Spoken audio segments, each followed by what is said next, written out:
This is Money Mentor Dan. I have Madeline on the Zoom. I have been coaching her for a while, and she's going to go ahead and speak about her coaching experience. I'll go ahead and give it straight over to you, Madeline. Yeah, hi everyone. My name is Madeline. I'm just going to go ahead and pull up my slides here. This is just me giving a summary of my experience with financial coaching through Dan. Overall, I would say it was a very educational experience and I enjoyed it, and that's why I'm happy to give this little talk.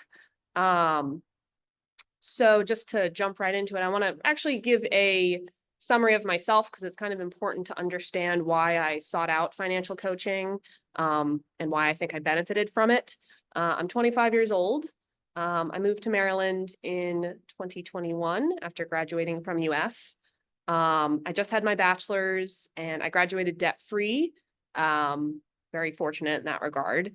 Thanks to scholarships and working many jobs and all that jazz. But I've been working for about 3 years now, using my bachelor's in computer science to do a lot of cybersecurity and software dev, but also a lot of quantum computing. If you know nothing about quantum computing, there's a picture of a quantum computer off to the right there. But yeah, really passionate about that stuff. Another kind of important fact about me is I really love working with kids. I volunteer on the weekends teaching kids hockey at a local rink. And I always knew that I really wanted kids, and kids are expensive. So I started thinking about, being responsible when it comes to finances to save for, kids and such. So I sought out financial coaching to just really pursue financial stability for the long term. So these are the topics that we covered in our financial coaching series. And we covered quite a few subtopics like doing my taxes and stuff like that. But these are the main ones. I think they're mostly in order. And as you can see, they're kind of all over the place. It's not like we just talked about stocks or we just talked about retirement accounts or whatever. I think it's important for people to understand that in financial coaching, finances covers many, many, many different areas. And you should be open to learning about all these different areas. Like if you are interested in stocks, you should be open to learning about how you can reduce your grocery bill as well, because that'll help save you money that you can then invest. Now we're going to quickly recap the main lessons learned. And I wanted to include this slide because if you learn nothing else from this presentation, I think these 4 takeaways are the main things. And so the first is this concept of compound interest. Yes, that is a financial term, but conceptually, just think of it as little savings add up big over the long term. So I would say, based on the things that Dan taught me and the practices that, the practices that I implement, the things that I did differently, I estimate anywhere from 50K to benefiting financially 50K to 100K. Throughout the course of my life, just by saving, well, I'll talk about this more later, but just by saving like a little bit on my grocery bill each month, if I then invest that over the course of 40 years, that can grow to like, $250,000. So that's a very, very important realization you should have, is that little savings do add up. Next one, this is relevant to the comic that I put in the corner there. It's a term that I read in a book that I'm going to talk about a bit later, but it means big hat, no cattle. Basically means you spend a lot of money on material things that are very obvious to other people, but you don't actually have a lot of wealth. And so actually you should try to live well below your means and not spend a bunch of money on like a really expensive car, or a big house, or things that exhibit wealth. If you're truly seeking financial stability, financial independence, that sort of thing. So that connects to my third point, which is, to me, financial stability is more important than exhibiting wealth. And I think, I'm not going to tell you how to live your life, but I think a lot of people would benefit from prioritizing financial stability more than showing off wealth. Because in actuality, a lot of people, and I'll explain why I learned this, but in a bit, but a lot of people that showcase their wealth often don't have a lot of wealth accrued.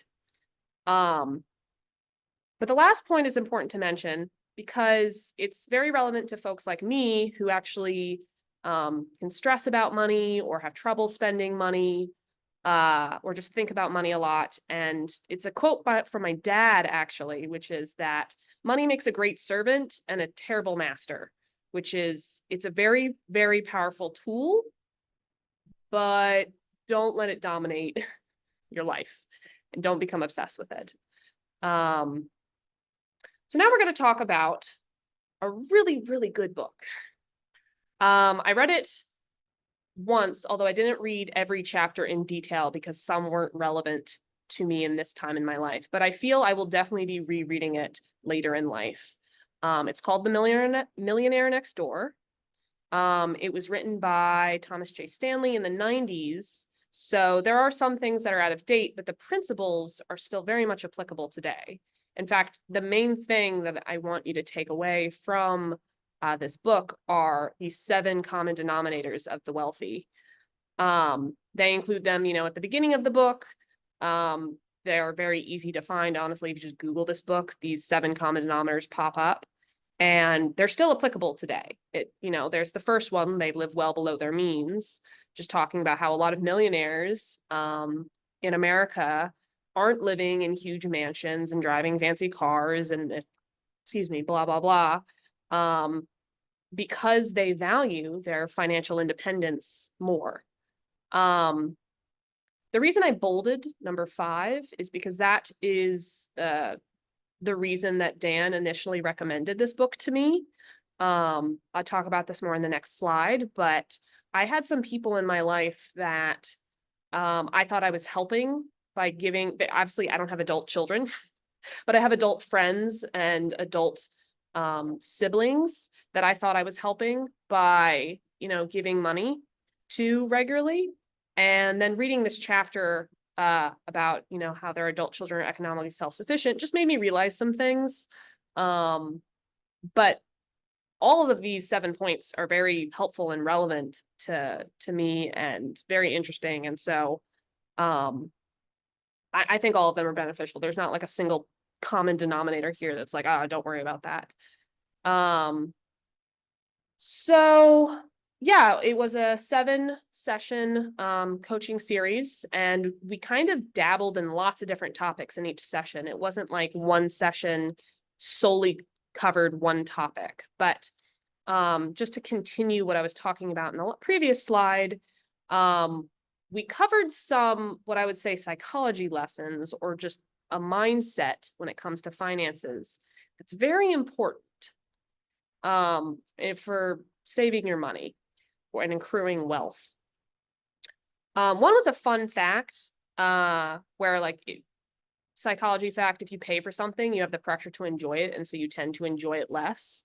And the takeaway there is just you can totally enjoy things that are free. In fact, many of the best things in life are free. Okay. But the next is to beware the financial parasites in your life and learn to assert good boundaries. What I mean by that is one of the main things I care about is helping people, helping, the little kids that I coach, helping my friends and family. But you can help people without giving them money. And I realized that, with my certain adult friends or little brother, I wasn't helping them in the long term by giving them money. And, reading that chapter in the book helped me, Millionaire Next Door helped me realize that, but I just had to assert better boundaries. And that helped me both emotionally and financially. Also learn to be careful about, I think I could have avoided having certain friends ask me for money if I just didn't talk about how much money I make. It changed their whole perspective towards me. So just a little tip to be careful about saying how much money you make or what you do for a living. Another topic we talked about in session 1 was credit cards. I've had a credit card for about 6 years now.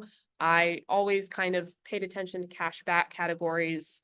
Like, at Bank of America, you can pick which, you like 3% cash back, which category it's for, gas or online shopping or whatever. To determine what category you spend the most on each month in which category, you can go to your account and it'll tell you. It might not be what you think. For example, like when I go to local hockey rinks to like pay for ice time, I was thinking that would like fall under a different category. It was falling under online shopping. And so I was realizing there was a percentage I was spending every month that, my credit card, according to my credit card, like I could get more cash back if I, tweaked a few things. And again, little savings add up. So if I'm making an extra $5 to $10 each month through cash back, that's an extra, $250,000 over 40 years. Other just random tip, but still very relevant. Certificates of deposits, also known as CDs, are typically a bad investment because they're almost guaranteed to underperform compared to inflation, and they have terrible taxation. I was curious about CDs. I'd been listening to a Wall Street Journal podcast talking about them. I was like, oh my God, do I need to get like use these things? But the answer is no. I'm sorry if you really love CDs and you're like mad at me right now. I just think for me, it's not the most relevant way to accrue wealth. Okay. Session 2. So quite a bit was done in session 2. So for context, I had already opened a Roth IRA with Schwab back in 2020 when I was in college. There wasn't a lot of money in there, unsurprisingly. But Dan actually recommended that I transfer that money into a Merrill Roth IRA. Now, why would I do that? Because Merrill is a Bank of America subsidiary. It's under Bank of America. So that means it could lead to me earning more cash back because if, for example, I had a bunch of money in my Roth IRA and a bunch of money in my checkings account and savings account with Bank of America, and it was over $100,000, they'd raise the cashback percentage amount to 5.25%. So that means on all my purchases, I'm getting 5.25% cash back, which is a lot more than, it doesn't seem like a lot, but again, it adds up more than 3%, which is what I'm getting now. So it'll be a while before I'm at that 100K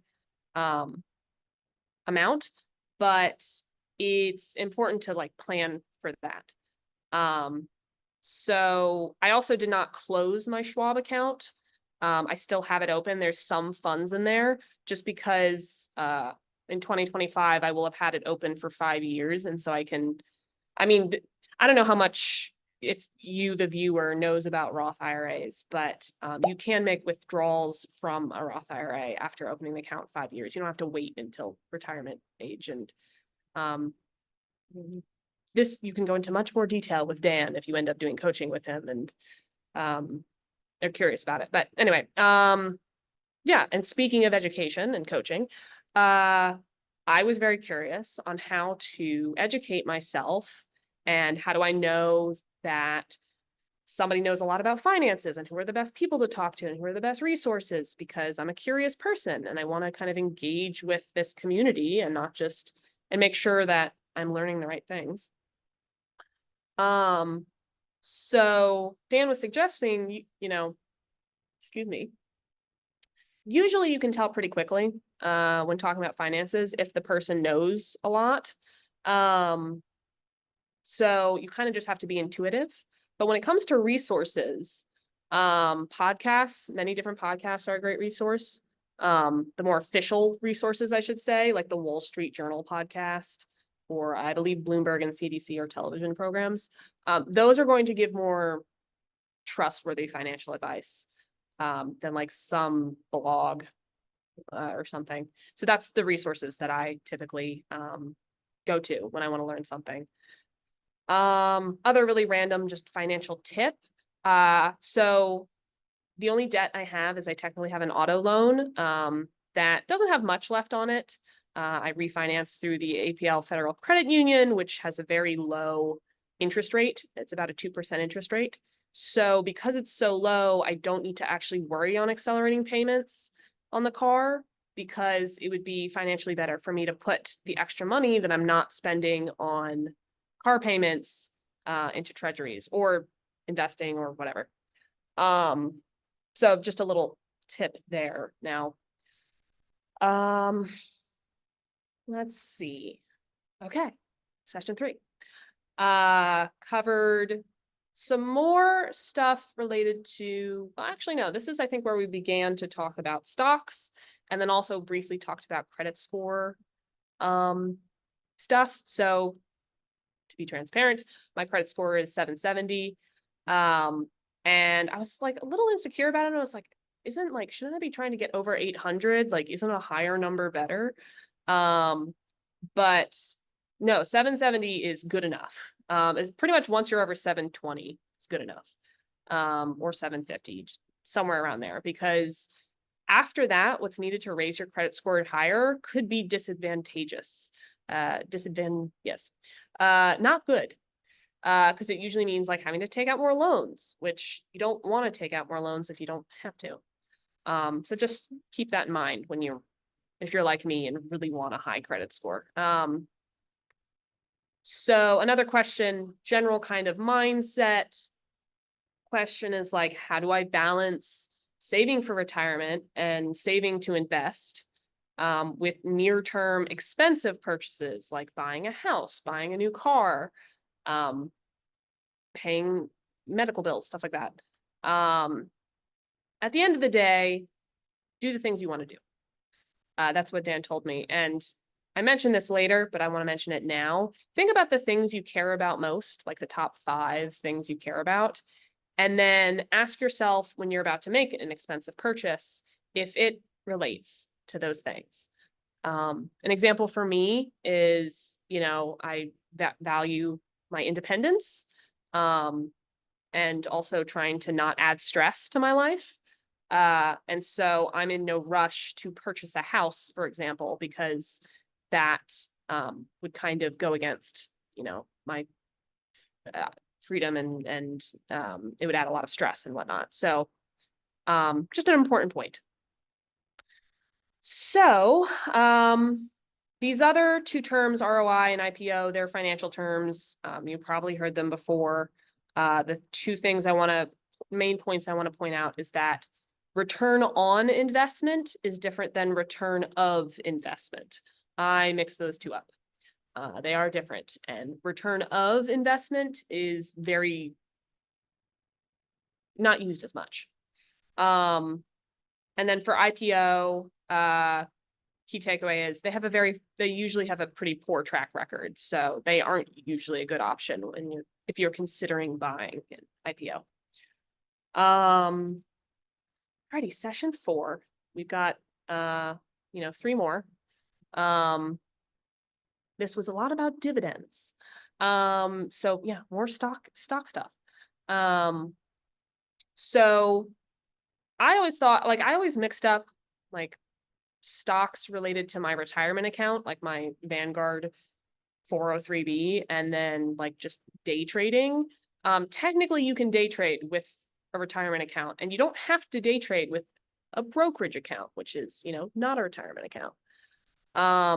I invested in my retirement account. I invested in a handful of ETFs. I was told not to invest in more. You don't need to invest in a ton of ETFs. Also important distinction, like the main distinction between a retirement account and a brokerage account is the taxation. That's ultimately, what differentiates them.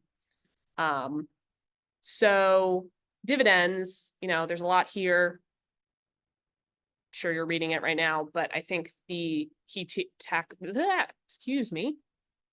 takeaway is that dividends can be useless, especially if you don't reinvest them. So make sure you just kind of reinvest your dividends. And also they're taxable unless it's a Roth account. Like Roth, the type of account trumps everything. If it's a Roth, it's not going to be taxable. Alrighty. So previous session was really all about stocks and financial stuff and really cool. This was all about groceries. And this is probably the most important thing I learned because it's the most relevant in the near term. I know a lot of people would kind of wave their hands at this, or they would become defensive and say what? I don't spend that much money on groceries anyway. I'm not going to worry about it. I want to spend money on good food. That's important to me. Okay, sure. But hear me out first. So if you Google what the average DC adult spends on food per month, the average estimated grocery bill for this area is about $520 per person. And then you factor in eating out and it's over 600. I spend on average 300 to 350 a month, and that includes eating out. So that's cool. And I exclusively shop at these two stores for groceries and other miscellaneous things, because if you don't know, Aldi and Ollie's sell household items like, laundry detergent and trash bags and things that you're well, I'd have to go to Target. I can't just buy these things at the grocery store. You can probably find them at Aldi and Ollie's.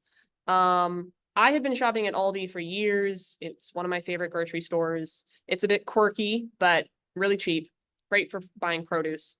Ollie's, Dan told me about, and definitely it's a unique experience. It's like a giant warehouse. And due to the nature of their goods, they just basically buy out all these different goods, which include food, but things like books and rugs and windshield wipers and air fryers, just all these sorts of random goods from other companies, and then sell them for 30% of the original price, just something ridiculous. But if you've never been to Ollie's, go check it out once. You'd be surprised what you find there.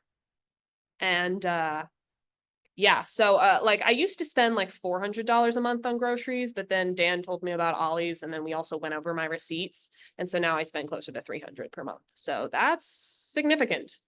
Another reason I spend less. Also, I should preface, it's not like I'm eating less or depriving myself of food that I want to eat. My eating habits are more or less the same. It's just, instead of splurging on food that I don't really need, like treats and pre-made stuff, it's actually cheaper for me to just buy the ingredients and make it myself. Also, I don't buy things just because they're cheap. I buy things if I need them, if that makes sense.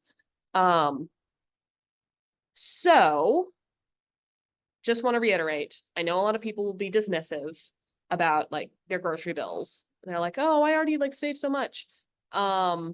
Just be aware, it is something you're going to probably be doing for the rest of your life, once a week for the rest of your life, I guess, maybe once every other week.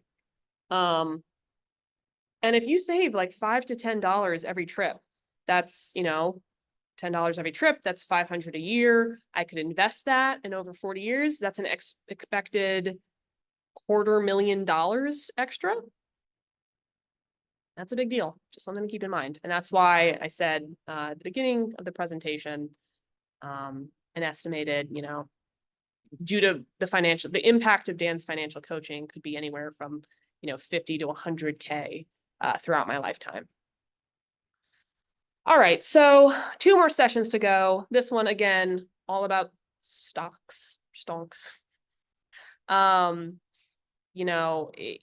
I think a lot of stocks can be a little intimidating to some people, as they were to me. So I think it's kind of funny that they're joked about online. But just be aware, and maybe I should have said this earlier, but like all these financial things, don't be intimidated by them. If I could learn about them and do some of the stuff, you definitely can. You know, you just have to be willing to learn and be coached. You have to be coachable. So first, just to quickly mention taxes, I had a weird scenario this year where in 2023, I received some class action settlement money and I didn't know how to report it on my taxes. Dan told me it was like, just look into a Schedule 1 form for additional income. Just fun fact. The other stuff, I'm not going to just read off the slides here. You guys can read it, but the important things to note are the S&P 500 index funds. Funny story, but I mentioned this in passing to one of my coworkers, and his like eyes lit up. He was so excited to talk about this stuff. I think this is an important point. If you're like, some people love to talk about stocks, like they're just very passionate about it. And they like, and that can be very good. You can learn a lot from them. So don't like, definitely look out for those people and like see what you can learn from them. But yeah, the other thing to mention here is the SPLG is the lowest cost ETF. That's an S&P 500 ETF. All this other stuff, like, you know, you can read as I'm talking, and if you could look at the slides later, you can read this over, but just want to like put these terms in your mind, have you be a little familiar with them. Okay, so last session, we covered, the goal here was to implementing certain things that would help protect me. Because like I said, care about my independence. So one was optimizing my car insurance. I already have, you know, I already prefer a higher deductible because it means a lower bill per month. But the thing I didn't know was I really needed to increase my liability coverage. My liability coverage was really low. And what that means is if I got in a car accident and injured another person and was found liable, and they had like $100,000 in medical bills that I needed to pay, that coverage would pay that. If my coverage was only like $30,000, the insurance company would only pay $30,000 of all the medical bills, and I would have to pay the rest out of pocket. So I'm not planning on getting in a car accident.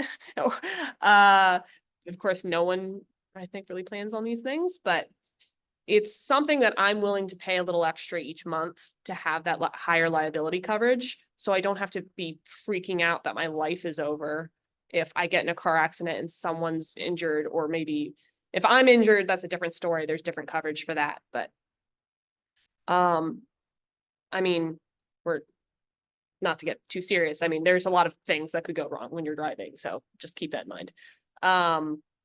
Another important thing when it comes to protection is freezing my credit. I want to give credit to I want to give credit to a coworker actually that put the idea in my head, and I brought it up with Dan. But if you haven't done this, definitely go do this. Go freeze your credit. The process is very simple. There are three main companies: Experian, Equifax, and TransUnion. You make accounts with those three companies, and then you request to freeze your credit. And then what that means is no one, yourself included, can open a new line of credit, like a credit card, without you unfreezing it. So no one can steal your identity and open a new credit card. We talked about the terms tamper evident and tamper resistant. You can request a credit report, which will tell you if there's any activity that seems weird. I have this through Experian. Every month it sends me a report. But that's tamper evident. That's not tamper resistant. Oh, I am almost out of battery. We'll just speed through this really quick. Yeah, and I had already mentioned that point.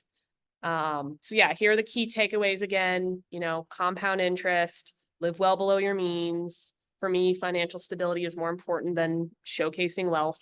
And then, you know, don't care about money too much. So just to quickly wrap up, my goals now are to look at recordings from old Financial Literacy Club meetings. They're all on Box, so I can continue to learn about investing. And then using savings that I like save from my grocery bill each month to invest, not just put them in savings. And then my plan is to also greatly increase my Vanguard Plan B retirement contributions over time. I didn't talk about this that much earlier, but I'd really like to up my retirement contributions to like 50 or 75% of my paycheck. That's my goal. So that is it. And yeah, with 8% battery left.